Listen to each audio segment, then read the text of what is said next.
Hello, everybody, and welcome to the 88th legislative wrap-up for the Texas legislature. As you probably know, the legislative or the regular legislative session just ended at the end of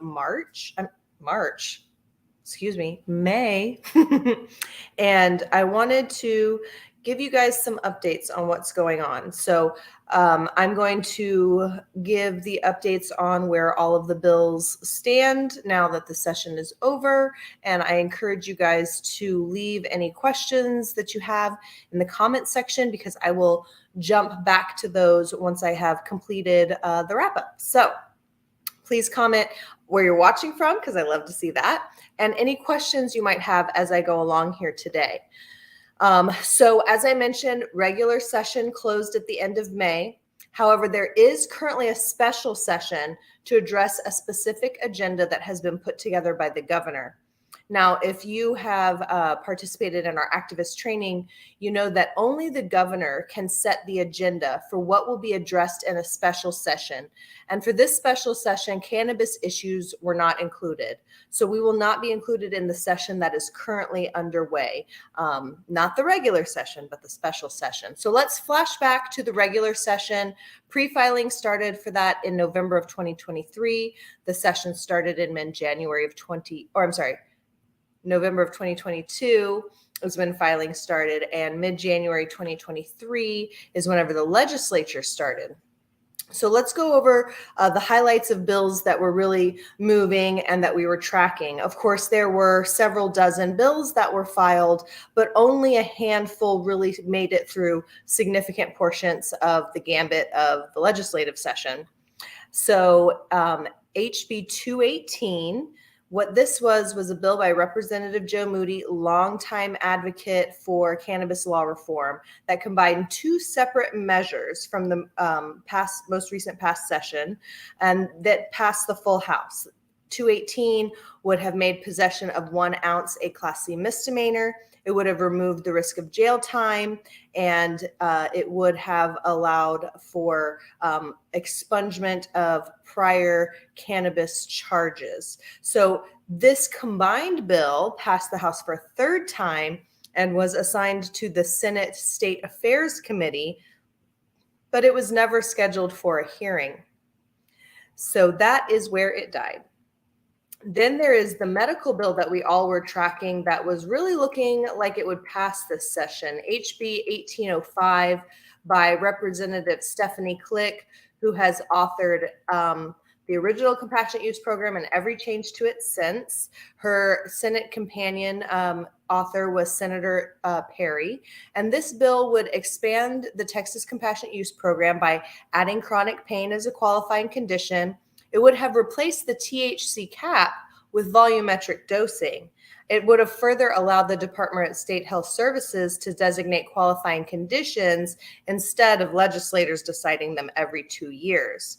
Now, this bill passed the House with ease and was sent to the Senate Health Committee before it was then moved to the Senate author, Senator Perry. He was the chair of the Senate Committee on Water, Agriculture, and the Rural Affairs. However, it was never scheduled for a committee hearing. Now, Senator Charles Perry did have a quote having to do with his hope that there will be a legislative study issued ahead of next session. He said, quote, "Maybe we'll have an interim charge. I hope so. We need to have a conversation." And Representative Stephanie Click, the Republican representative who authored the bill in the House, said, quote, "It is really disappointing because we have more research on chronic pain. We have even more care guidelines, clinical guidelines for it, and so more so than a lot of conditions. It's really a missed opportunity to help patients. We'll try again next session. This is really something that has changed the lives of some patients, and we need to keep working on it." So that was definitely a heavy blow for Texas patients, that this change in adding a condition and a huge change in how we would get our medications by changing from a THC cap to volumetric dosing, and further allowing the Texas Department of State Health Services to decide this rather than us having to go back every single session to the legislature like this and making patients wait every 2 years. Additionally, I wanted to discuss Representative Moody's legalization bill. It would have allowed those 21 and up to possess 2.5 ounces of flour, 15 grams of cannabis concentrates, and it would allow for the home cultivation of up to 12 plants. Now, this bill did receive a hearing, which was a historic first in Texas, but it did not receive a vote and it did stall in committee. Now, we had assumed that it probably would not pass the full House or get the opportunity to do so because of the timeline, but we were hoping to see a vote in committee, but we will make sure that we work on that next session. Now, hemp-related legislation, there were two bills I wanted to touch on. HB 2818 by Briscoe Cain was to clean up some hemp regulations and address the smokable hemp ban in Texas. It passed the House, but stalled in the Senate Committee of Water, Agricultural, and Rural Affairs. Now, there was separate legislation to ban synthetic cannabinoids, but that did not advance either. So let's address what is the roadblock. Well, it's not the governor. It's not the House. And quite honestly, I don't think it would have been the senators. It's the lieutenant governor. He rules the Senate with an iron fist. He decides what bills go to what committees. He dictates to the committee chairs if they can have a hearing or not. He decides when they will be put on the floor and dealt with. So he has taken what is already a more powerful position, the lieutenant governor, rather than the governor, and continued to make these changes through the rules to ensure that exactly what he wants to pass passes. So looking ahead, many people are going to probably comment, vote him out, get him out. Well, his term is a 4-year term, and he was just reelected. So his current term ends in 2026, and he will not be up for election in this coming November. So that is important to note. However, it is important we vote. I don't want to discount that. I'm just saying the time frame on that is not going to work necessarily. We will be dealing with the lieutenant governor again in 2025, our next opportunity to change cannabis laws in Texas. So I am sure everyone watching here today was just as upset, disenfranchised, and irritated by the big goose egg that we got this legislative session. There was policy that has been broadly supported by Texans across the board, but did not make it through those final hurdles. And there were conversations that people were working on to try to get this medical cannabis bill specifically across the finish line. Up until, the 11th hour, we were continuing to push and press for this because we have seen dead bills be resurrected and pass on nothing many times over the years. And so we were hoping that these common sense and not huge changes, but impactful changes could have been instituted, but unfortunately they were not. So it is going to be up to us in the coming years to ensure that we are engaged with our local legislators, that we are continuing to discuss with the lieutenant governor our position on these matters, and make sure that people at the Capitol are representing our interests. Now, I will say, the House of Representatives, the proof was in the pudding. They voted on these items. They passed them and they sent them to the Senate. Our understanding is that for sure the medical bill would have passed the Senate. However, it was not allowed to have a hearing by the lieutenant governor. So we were very disappointed in this outcome.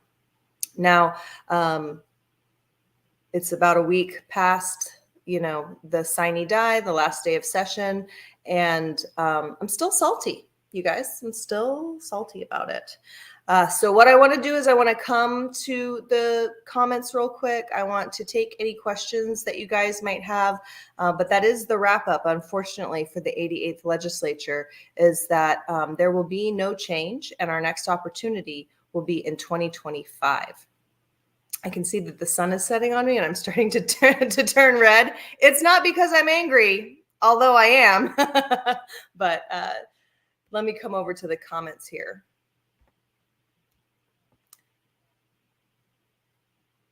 So we've got a lot of people who are upset at the lieutenant governor, and I absolutely understand how you guys feel about that. You know, the lieutenant governor pushed back against basically the will of Texans. Overarchingly, this policy has been shown support by voters of all kinds. And I'm not just talking about medical. You know, medical polls at like 87, 88, 90% support, but also decriminalization polls very highly in our state.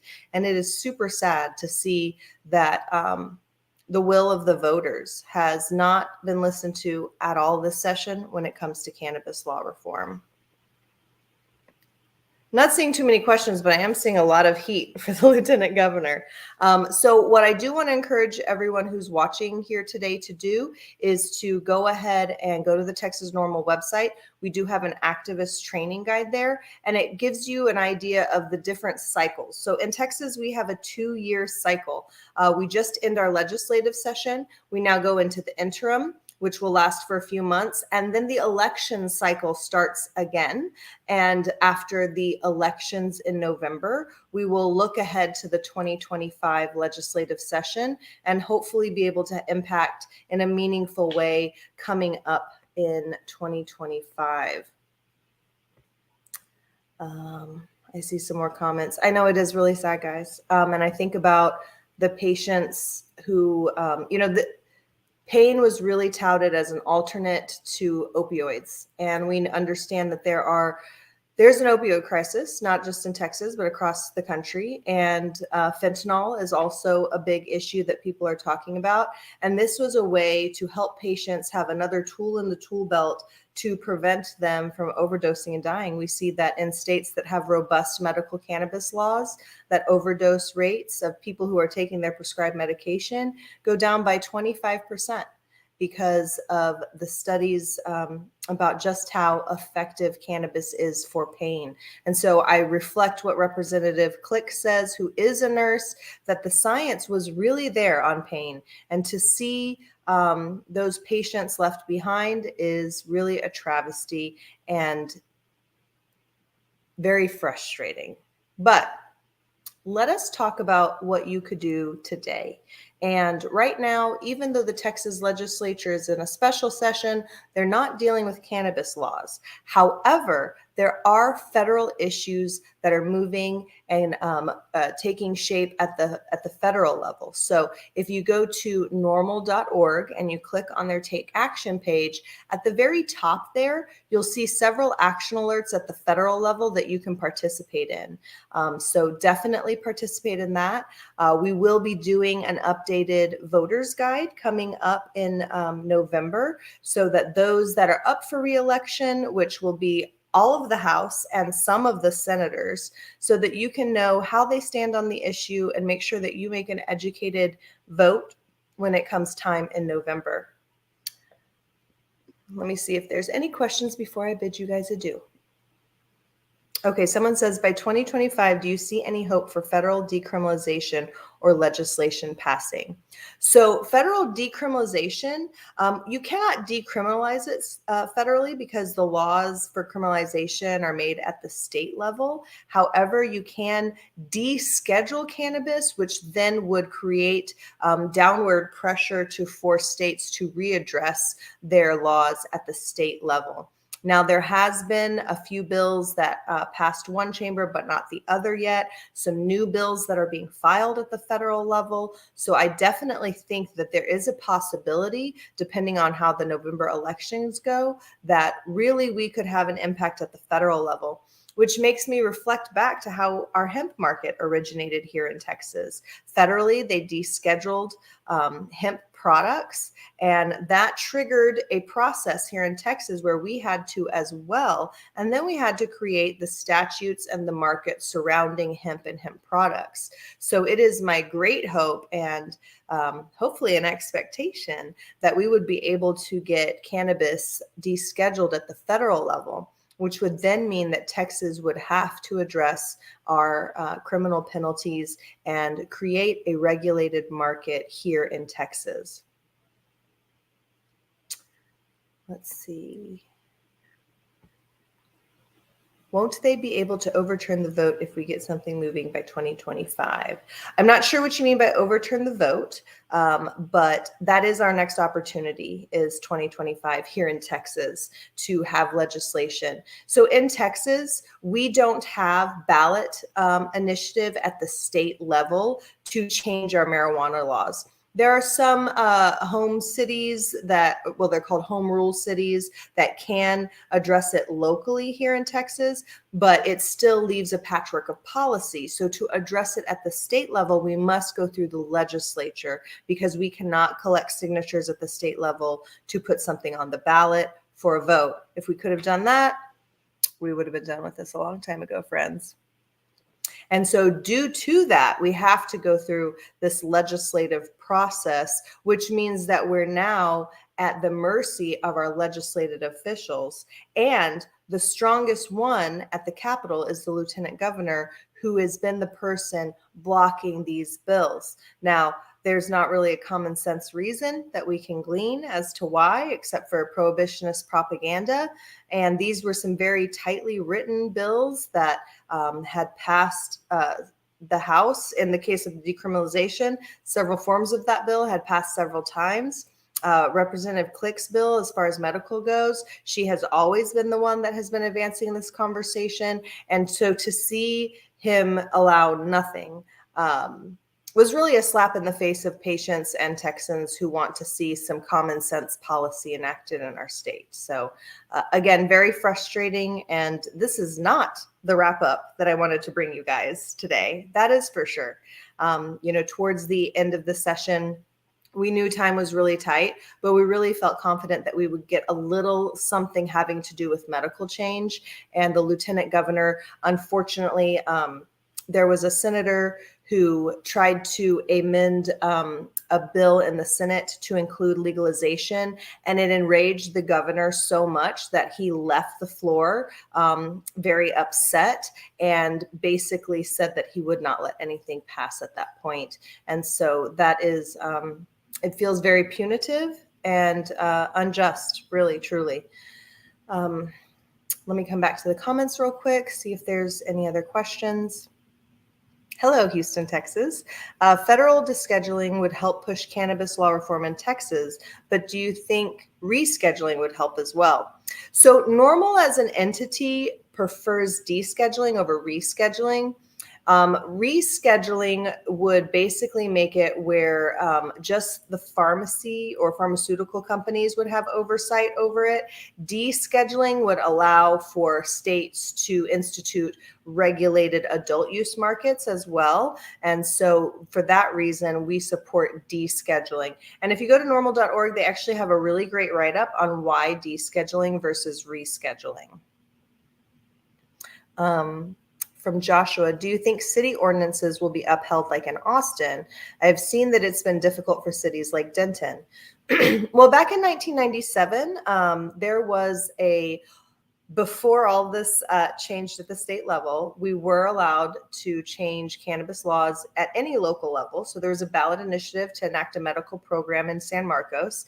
And unfortunately, some college students decided to light it up at the city hall. They were arrested, and it kind of changed the whole tone of the medical conversation there, and people ended up not advancing that policy. The college students had gone home for the session. People now looked at it as just people want to get stoned, and so it didn't pass. But the Texas legislature at Austin took note, and that's when they decided to change the law, where drug laws are dictated at the state level. Now, the people who have been working on these local initiatives are very hopeful that they will stand through these lawsuits. I'm not a lawyer. I can't tell you which way they'll go, but I do know that it's been difficult in Denton, and I know in some of the other areas there have been issues around it in Killeen, et cetera. And so it's really going to be up to the judges who make these decisions to see if they'll stand. So I would like to say yes, like here in Austin, I don't think that there's a big problem having to do with that. We deprioritized and I mean, I don't like to use the word defunded, but we removed the budgetary line item for THC testing for any personal amounts.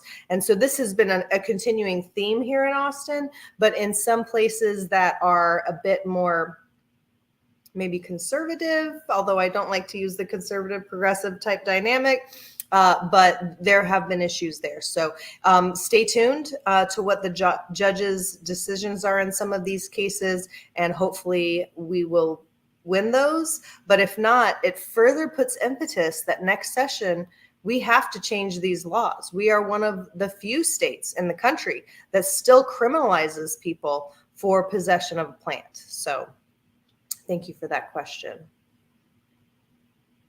Tyler wants to know, have you ever lived in a medical or legal state?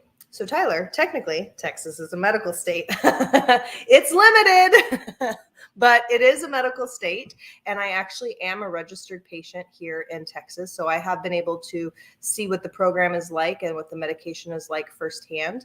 I have many family members and loved ones that live in both medical and legal states. And so I have been able to visit and see how the other half lives, if you will. And so I definitely have some experience with it, but not fully. And I see that you're saying no THC is not true medical, and I'm going to push back on that, Tyler. I do not have a limit to the THC that I can intake through my medication, but there is a limit on how much THC can be in each of my doses. And so there are, if you look, on some of the dispensary sites for the medical licensees, there are quite a few formulations that are THC only. So there absolutely is THC available, but we are limited on how much THC we can have by volume. And that's why HB 1805's volumetric dosing was so important, because it would have replaced that cap with volumetric dosing and brought that standard dose on par with many of the other medical states. Let's see. If you got any other questions, you better drop them now, guys. I don't see any in there. And I know there's probably one or two more.